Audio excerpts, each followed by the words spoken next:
Hello, good evening. आप सभी लोगों का हमारे जीवा क्लासेस में स्वागत है। जैसा कि आप लोग जानते हैं कि हमने हिंदी की शुरुआत की थी। हिंदी की सीरीज़ में आज हमारी दूसरी क्लास होगी। हिंदी की सीरीज़ में आज हमारी दूसरी क्लास होगी और पहली क्लास में जैसा कि हमने पढ़ाया था, रस के बारे में बताया था, समान रस का सामान्य परिचय बताया था और एक दो रसों के बारे में हमने डिस्कस किया था। आज हम अगले रस के बारे में डिस्कस करेंगे, हास्य रस। हास्य रस। हास्य रस का स्थायी भाव होता है हास। हास्य रस का स्थायी भाव हास होता है। तो इसकी डेफिनेशन लिखेंगे, जब किसी व्यक्ति की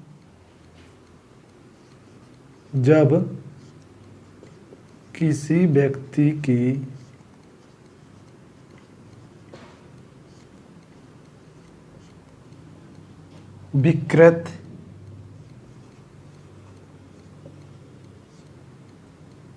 वेशभूषा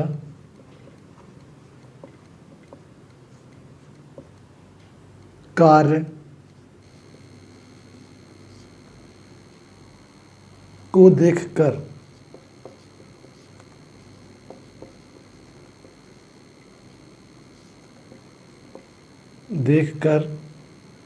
मन में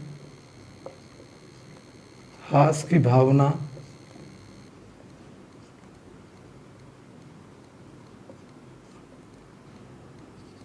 उत्पन्न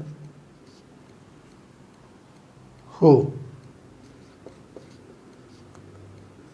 तो वहाँ पर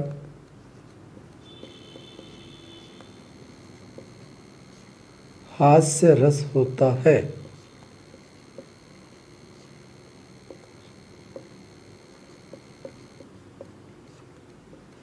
हमने डेफिनेशन क्या लिखा है, जब किसी व्यक्ति की विकृत वेशभूषा कार्य को देखकर मन में हास्य की भावना उत्पन्न हो तब वहाँ पर हास्य रस होता है। देखो, जैसे किसी भी व्यक्ति को देख करके उसके या कोई व्यक्ति ऐसा कोई कार्य कर रहा हो जिसको देख करके मन में हास्य की भावना, मन में हास्य की भावना मतलब हंसने की भावना जागृत हो जाए तो वहाँ पर हास्य रस होता है। या फिर किसी व्यक्ति को, या कोई व्यक्ति ऐसा है जो वेशभूषा है, सब कपड़ा पहना हुआ है, जिसको देख करके आप अपने आप मन में हंसी आ जाए। आप जैसे देखे होंगे पीके मूवी में आप देखे होंगे आमिर खान को, जब वो आमिर खान जो कपड़े पहनता है तो ऑटोमेटिक देख करके उसको हंसी आने लगती है। किस तरीके से वो कपड़े पहनता है और किस तरह से बात करता है, तो ऑटोमेटिक जब मन में ना हास्य की भावना उत्पन्न हो जाए तो वहाँ पर हास्य रस होता है। जब किसी व्यक्ति की विकृति वेशभूषा कार्य को देखकर मन में हास्य की भावना उत्पन्न हो तो वहाँ पर हास्य रस होता है। उसके लिए एग्जाम्पल देखो। पहला एग्जाम्पल जैसे लिखा है, तंबूरा ले मंच पर बैठे प्रेम प्रताप, साज मिले 15 मिनट, घंटा भर आलाप, राग में मारा गोता, धीरे धीरे खिसक चुके थे सारे श्रोता। इसमें यह है कि जो प्रेम प्रताप थे तंबूरा लेकर के बजा रहे थे, अपने धुन में खोए हुए थे। कुछ देर के बाद जो श्रोता लोग थे वहाँ पर बैठे हुए थे, जो लोग देख रहे थे, वो इतना लीन हो गए थे कि उनको पता ही नहीं चला कि कुछ देर के बाद धीरे धीरे सभी लोग जो बैठे हुए थे, श्रोता लोग, वहाँ से सब खिसक गए। तो वही है यहाँ पर हंसने की बात, मतलब कि वो अपने आप में लगा हुआ बजाने में, अपने धुन में लगा हुआ बजाने में तंबूरा, मगर यहाँ पर सुनने वाले जो लोग थे वो लोग उठ के भाग गए, धीरे धीरे सब भाग गए। तो इसलिए यहाँ पर हास्य रस का ये उदाहरण होगा। क्लियर है? अब इसके बाद हम दूसरा इसको रफ कर दे रहे हैं। ये तो ज़्यादा इंपॉर्टेंट नहीं है, लेकिन हमने कल पढ़ाया था श्रृंगार रस। श्रृंगार रस में संयोग श्रृंगार रस और वियोग श्रृंगार रस, वो दोनों बहुत इंपॉर्टेंट थे। आज हम पढ़े हैं हास्य रस। हास्य रस इतना इंपॉर्टेंट नहीं था, बस उसकी डेफिनेशन याद रखो। जहाँ पर हास की भावना मन में उत्पन्न हो जाए। कैसे मन में हो जाएगी उत्पन्न? जब किसी विकृति को या कार्य को या कोई वेशभूषा हो या कोई काव्य पढ़ ले या कुछ भी पढ़ ले तो ऑटोमेटिक मन में, या कोई कविता पढ़ के ऑटोमेटिक मन में हास की भावना उत्पन्न होने लगे तो वहाँ पर हास्य रस होता है। अब दूसरा पढ़ेंगे करुण रस। करुण रस, इसका स्थायी भाव होता है शोक। इसका स्थायी भाव होता है शोक। क्लियर है? लिखेंगे आप लोग। जब किसी प्रिय व्यक्ति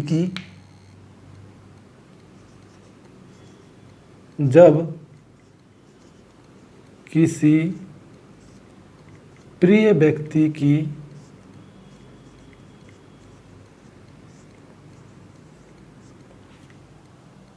मृत्यु, जब किसी प्रिय व्यक्ति की मृत्यु या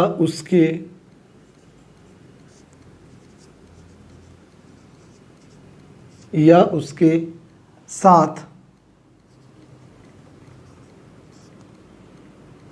कोई अनिष्ट घटना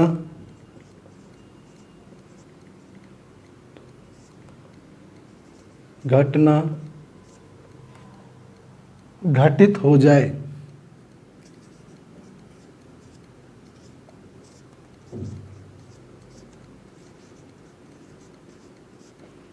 घटना घटित हो जाए तो वहाँ पर, जब किसी प्रिय व्यक्ति की मृत्यु या उसके साथ कोई अनिष्ट घटना घटित हो जाए जिसके कारण मन में शोक की भावना, शोक या दुख की भावना, इसी को लिख लो दुख, शोक, मन में शोक या दुख की भावना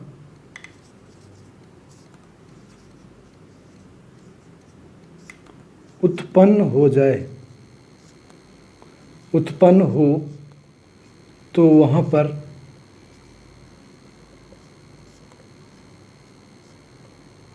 करुण रस होता है।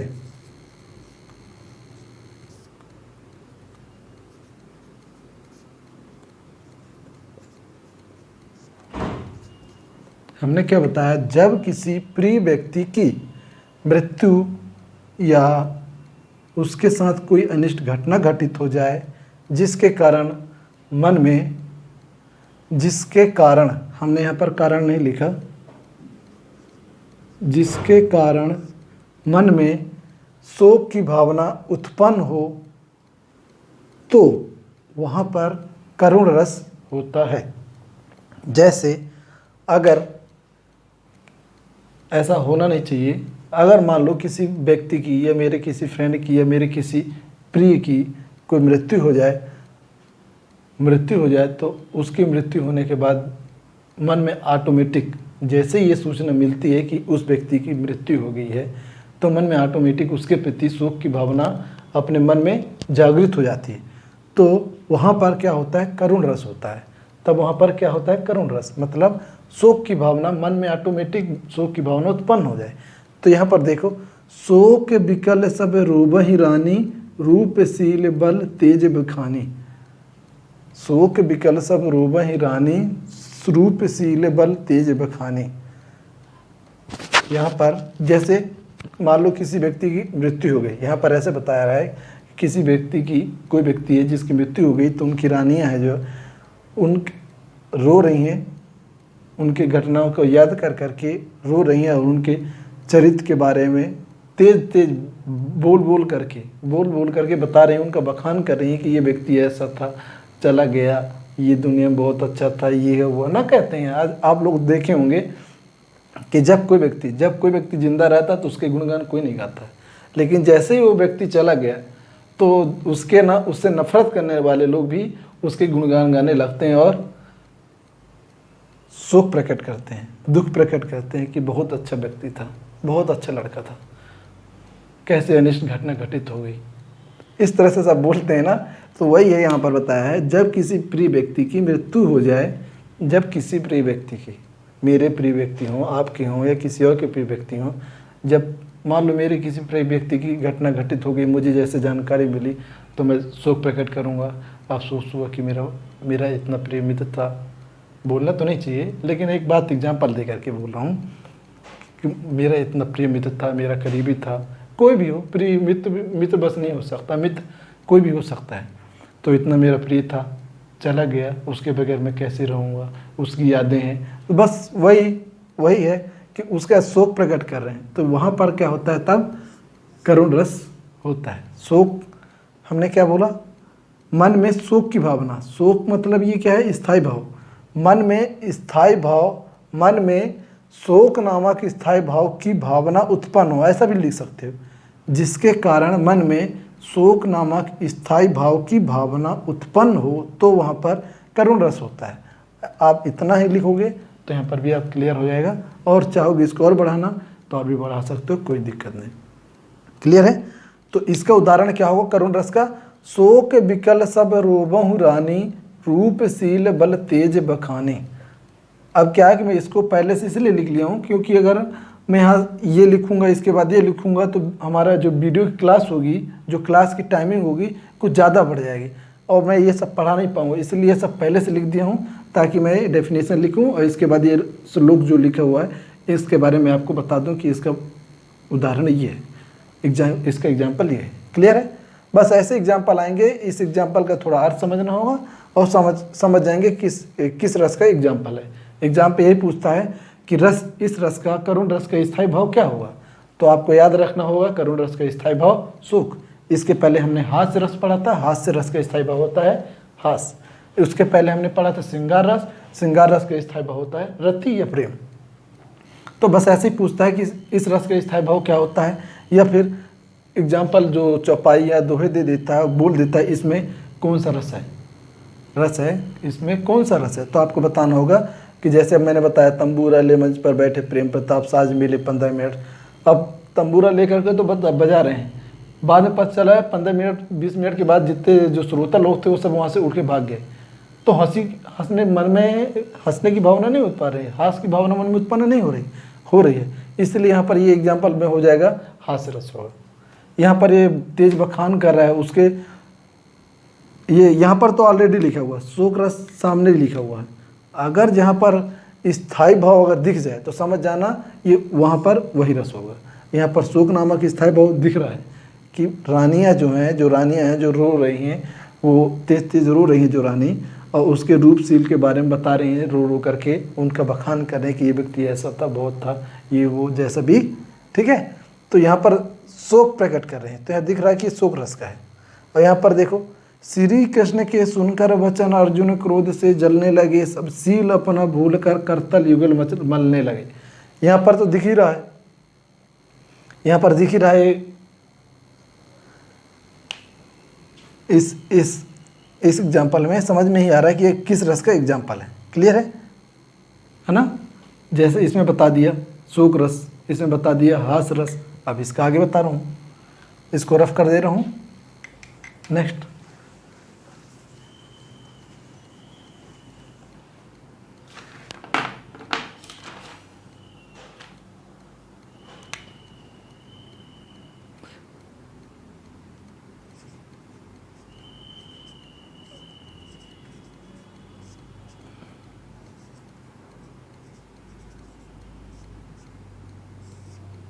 एग्जाम्पल इसके डेफिनेशन लिखोगे, जिस काव्य को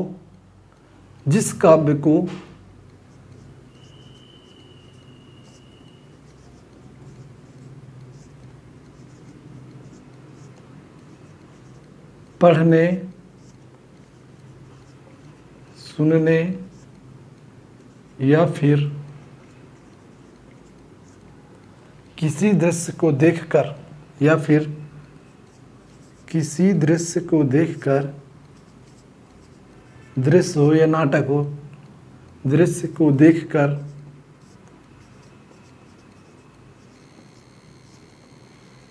मन में क्रोध उत्पन्न हो जाए,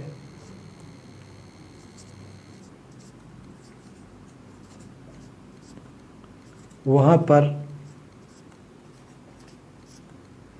रौद्र रस होता है।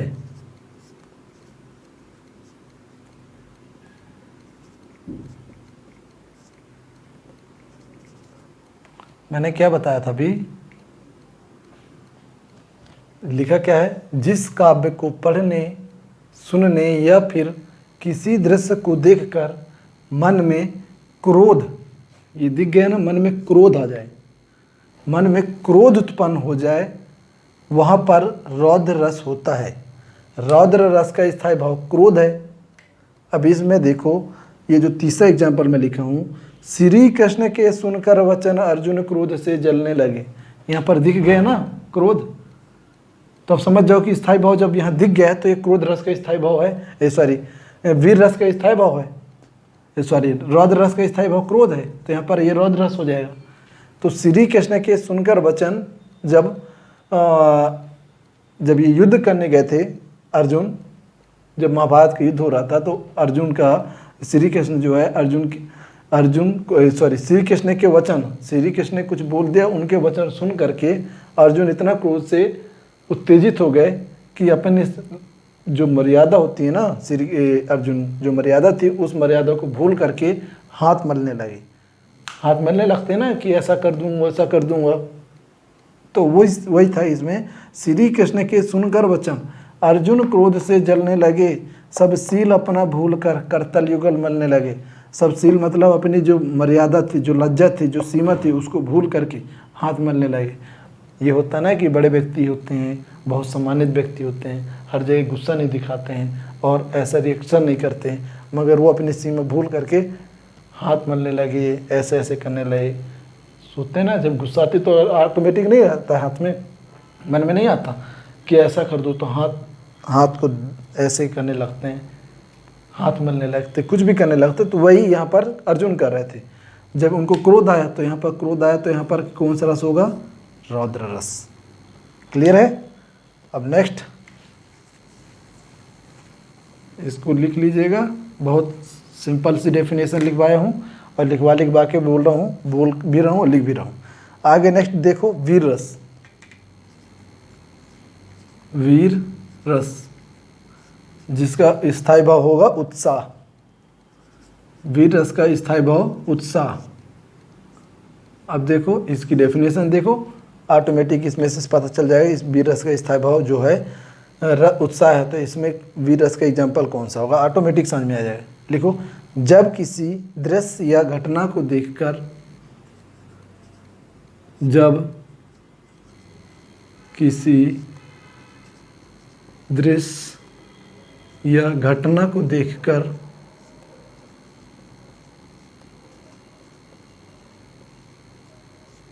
जब किसी दृश्य या घटना को देखकर या फिर पढ़कर तथा सुनकर मन में, पढ़कर या सुनकर मन में उत्साह की भावना उत्पन्न हो जाए,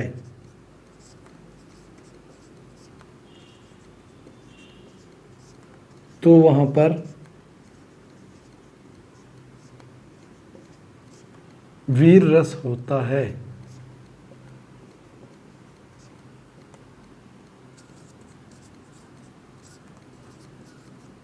एग्जाम्पल के लिए एग्जाम्पल लिखा, हाँ इस देश का वासी हूँ, हाँ इस देश का वासी हूँ, इस माटी का कर्ज चुकाऊंगा, जीने का दम रखता हूँ तो मरकर भी दिखलाऊंगा। कितना अच्छा एग्जाम्पल है, हाँ इस देश का वासी हूँ, इस देश का वासी हूँ, इस माटी का कर्ज चुकाऊंगा, जीने का दम रखता हूँ तो मरकर भी दिखलाऊंगा। ये इसका एग्जाम्पल है। दूसरा एग्जाम्पल आप लोग सुने होंगे, बुंदेले हर बोलो के मुख, हमने सुनी कहानी थी, खूब लड़ी मर्दानी, वह तो झांसी वाली रानी थी। तो ये था हमारा वीर रस का उदाहरण। वीर रस में तो बस एक एग्जाम्पल देख लो आप, आपको समझ में ऑटोमेटिक आ जाएगा कि वीर रस का है। बस आपको बस थोड़ा सा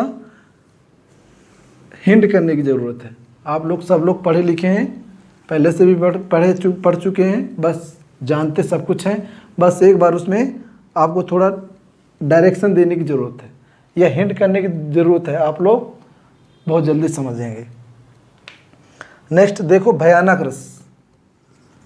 भयानक रस, भयानक रस का स्थायी भाव होता है भय। इसकी डेफिनेशन लिखो, जब किसी काव्य को पढ़कर या सुनकर, जब किसी काव्य को पढ़कर या फिर सुनकर मन में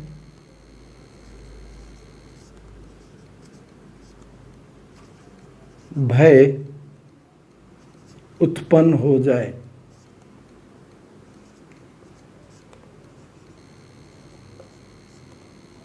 तो वहाँ पर भयानक रस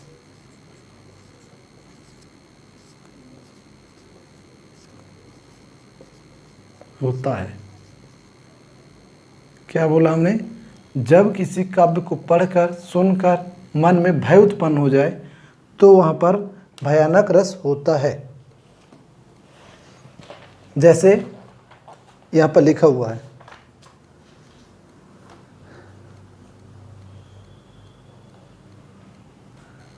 एक ओर अजगरही लखी, एक ओर मृगराई, बिकल बटोही बीच ही, परसों मूर्छा खाई। सॉरी, मैंने गलत पढ़ दिया। एक ओर अजगरही लखी, एक ओर मृगराई, बिकल बटोही बीच ही, परयो मूर्छा खाई। मतलब एक ओर अजगर है और एक ओर मृगराई। एक ओर कोई राहगीर है जो जा रहा, रास्ते से गुजर रहा था, रास्ते से गुजर रहा था, तो एक और मृग अजगर दिखा और एक और मृगराई, यह समझो कि एक और शेर। ठीक है, जब रास्ते से गुजर रहा था तो उन्होंने देखा कि एक तरफ अजगर है और एक तरफ शेर है। तो वो व्यक्ति उन दोनों को देख करके इतना डर गया या भय आया उसके मन में, डर गया, तो डरने के कारण वो व्यक्ति वहीं पर मूर्छित गिर गया। तो यहाँ पर लिखा है, बिकल बटोही बीच ही, वही बीच रास्ते में ही, परियो मूर्छा खाई। तो उसको डर के कारण मूर्छा मार दिया, वो वहीं पर पड़ गया, लेटा हुआ था। तो यही बता रहा है कि जब मन में भय की भावना उत्पन्न हो जाए तो वहाँ पर भयानक रस होता है। दूसरा एग्जाम्पल बता दूं, उधर गरजती सिंधु लहरियाँ, उधर गरजती सिंधु लहरियाँ, कुटिल काल के जालों सी, चली आ रही फेन उगलती, फन फैलाए कयालों से। उधर गरजती सिंधु लहरियाँ, जो बादल गरज रही थी, बादल के बारे में बता रहा था कि बादल उधर सारी बहुत गरज रही थी और फैन फैलाए हुए, लटा छलाए हुए यहाँ चली आ रही हैं। तो वही भयानक, बहुत भयानक रूप धारण की हुए बादल गरज रही थी और भयानक रूप धारण करे हुए हमारे तरफ भय चली आ रही थी। तो उसी का यहाँ पर बखान किया गया। ठीक है, इसके बाद भयानक रस के बाद कौन सा बचता है? एक ही रस बचा हुआ है अब तक, वो है शांत रस। अभी तो विभत्स बचा हुआ ना, विभत्स पढ़ा ही नहीं। तो हेडिंग में लिखो विभत्स, हेडिंग में लिख लो विभत्स रस, विभत्स रस, जिसका स्थायी भाव क्या होता है? जुगुप्सा। विभत्स का स्थायी भाव होता है जुगुप्सा। इसी को क्या बोलते हैं? घृणा। विभत्स रस का स्थायी भाव जुगुप्सा होता है, इसी को हम बोलते हैं घृणा। इसका डेफिनेशन लिखो, जब किसी कविता, काव्य, दोहा, चौपाई को पढ़कर मैं लिख देता हूँ। जब किसी कविता, जब किसी काव्य या फिर दोहा, चौपाई को पढ़कर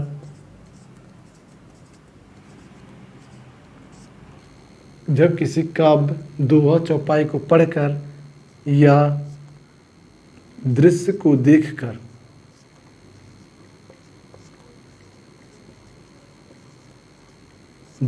देखकर मन में घृणा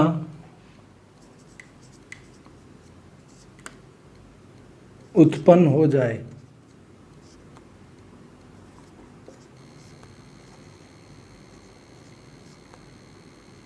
तो वहाँ पर विभत्स रस होता है।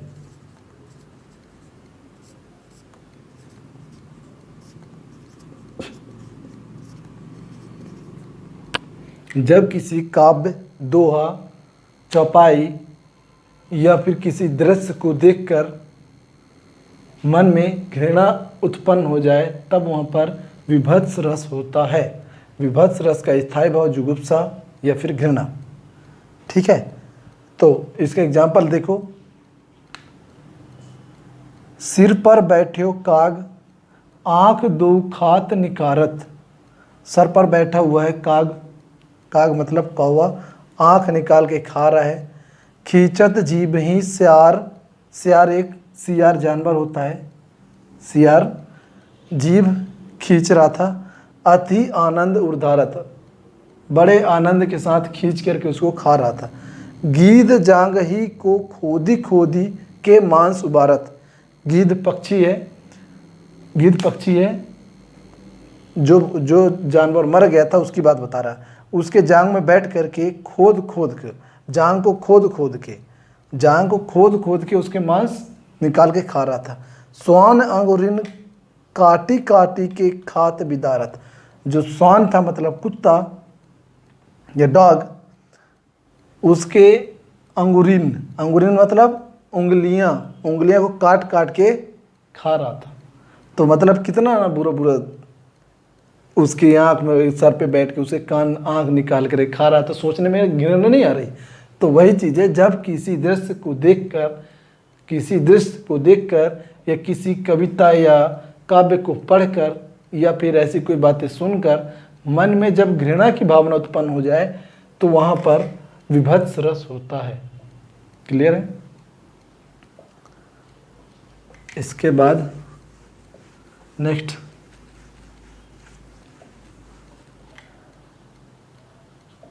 अद्भुत रस। लिखो अद्भुत रस।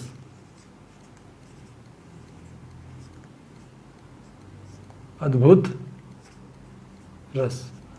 अद्भुत रस का स्थायी भाव विस्मय, विस्मय या आश्चर्य। अद्भुत रस का स्थायी भाव क्या होता है? विस्मय या आश्चर्य। इसकी डेफिनेशन लिखो। जब किसी काव्य को पढ़कर, जब किसी काव्य को पढ़कर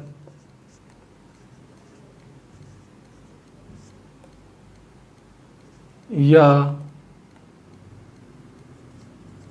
किसी दृश्य को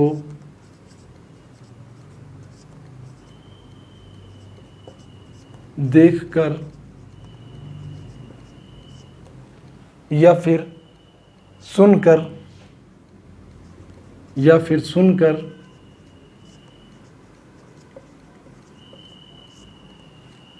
मन में आश्चर्य की भावना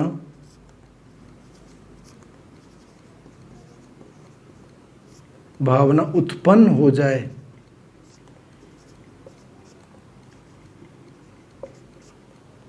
तो वहाँ पर अद्भुत रस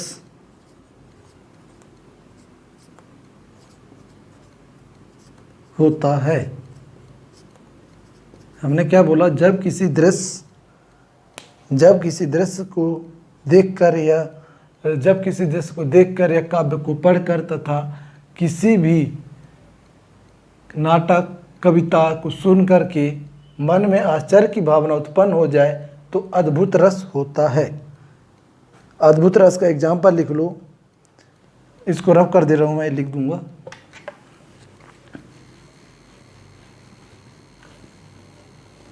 अद्भुत का रस का एग्जाम्पल देखो, जेठ हो कि हो पूस, जेठ हो कि हो पूस, हमारे कृषकों को आराम नहीं,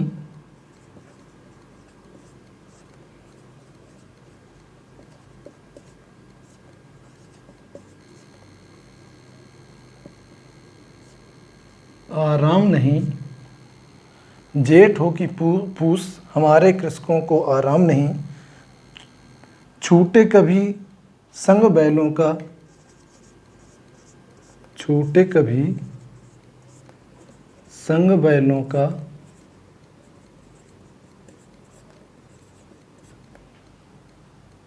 ऐसा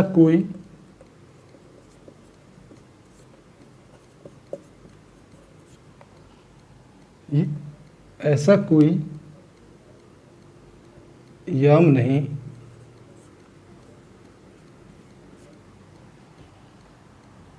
मुख में जीभ शक्ति भुजा,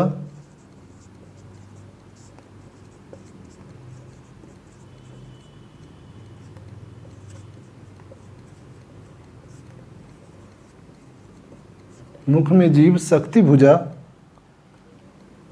शक्ति भुजा में जीवन में सुख का नाम नहीं,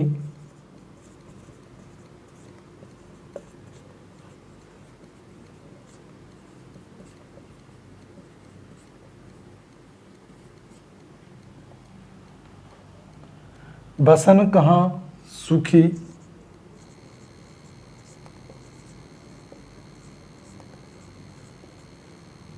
बसन कहाँ सूखी रोटी, सूखी रोटी,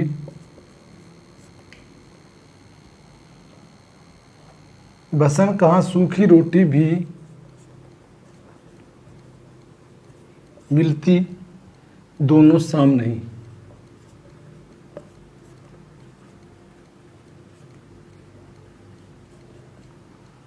यहाँ पर कवि ये कहना चाह रहा है, इस कविता के माध्यम से कवि कहना चाह रहा है कि जेठ हो कि पूस, जो महीने होते हैं ना, जेठ पूस सावन भादो कुंवार कार्तिक अगहन पूस माघ, तो वही है, जेठ हो कि पूस, जेठ हो कि हो पूस, हमारे कृषकों को आराम नहीं, जो हमारे किसान लोग हैं, किसान भाई लोग हैं, उनको आराम नहीं, छूटे कभी संग बैलों का ऐसा कोई याम नहीं, कभी ऐसा कोई समय नहीं आता है कि जिससे कि किसानों का और बैलों का संग छूटे। मतलब किसान और बैलों को क्या संबंध है बैलों से किसानों का, कि उनको बैलों को लेकर के खेत में हल से जुताई करना, तो हल से जुताई करना तभी तो वो लोग खेती करेंगे। तो वही कह रहा है कि जेठ हो कि हो पूस, हमारे कृषकों को आराम नहीं, छूटे कभी संग बैलों का ऐसा कोई याम नहीं, मुख में जीभ शक्ति, मुख में जीभ शक्ति भुजा में, मुख में जीभ शक्ति भुजा में, जीवन में सुख का नाम नहीं। मुख में जीभ है, शक्ति भुजाओं में है, जीवन में मगर सुख का नाम नहीं है।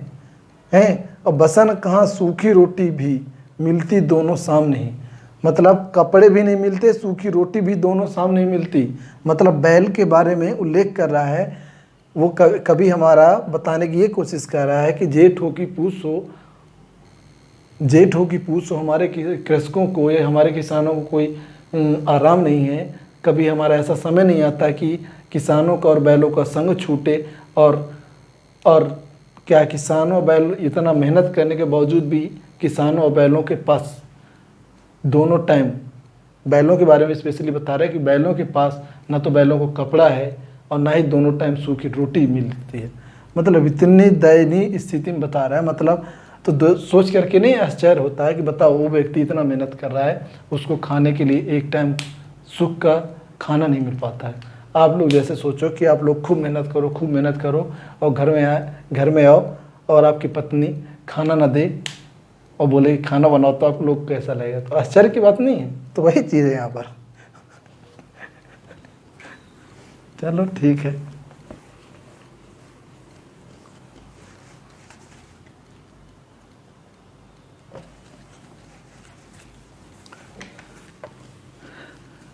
इसके बाद लास्ट बचता है शांत रस। शांत रस, शांत रस का स्थायी भाव होता है निर्वेद। क्लियर है? या इसी को बोलते हैं वैराग्य। शांत रस का स्थायी भाव होता है निर्वेद, इसी को बोलते हैं वैराग्य। जब किसी काव्य को पढ़कर सुनकर मन में सांसारिक सुख सुविधाओं से, जब किसी काव्य को पढ़कर या फिर सुनकर मन में सांसारिक सुविधाओं से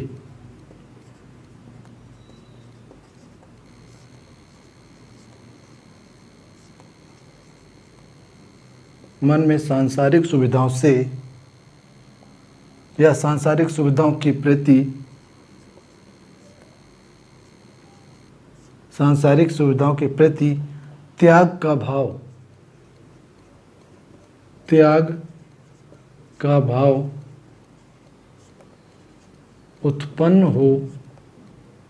भाव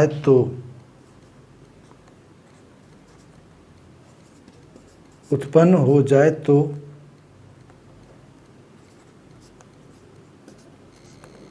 वहाँ पर शांत रस होता है।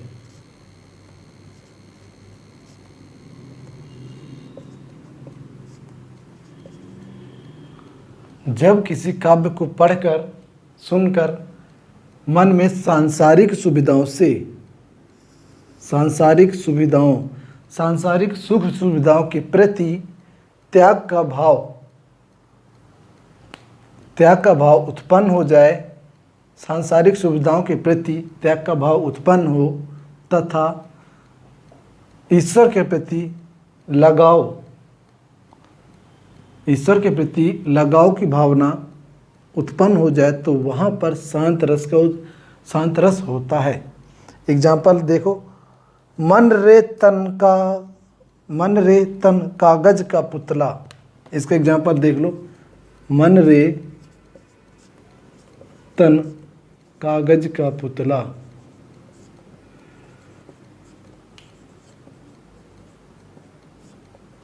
मन रे तन कागज का पुतला, लगे बूंद बिनिस जाए छिन। लगे बूंद बिनसी जाए छिन।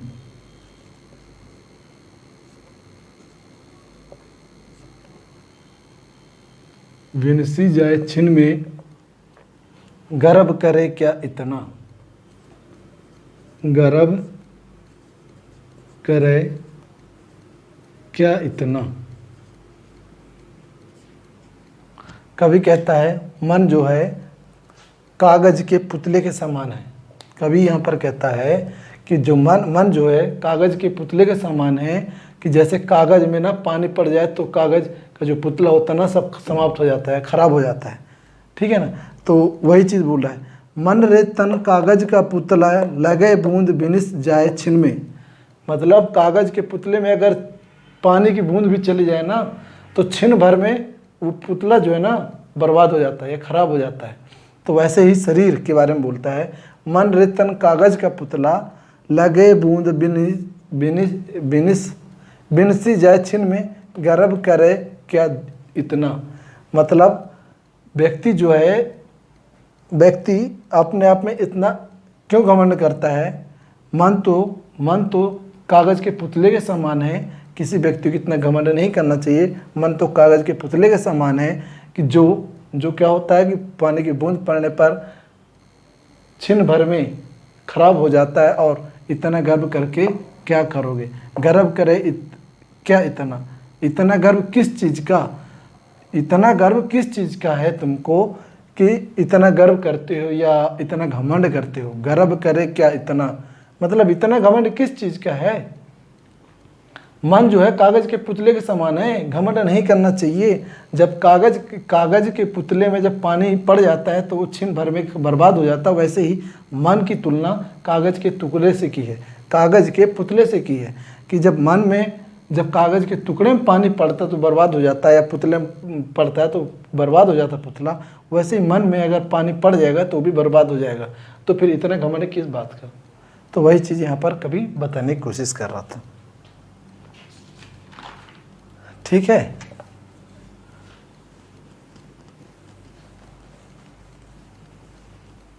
तो आज की क्लास हम यहीं पे समाप्त करें। अगली क्लास में हम रस के अवयव के बारे में पढ़ेंगे और उसके आगे हम चर्चा करेंगे। क्लियर है? आगे मिलते हैं। धन्यवाद।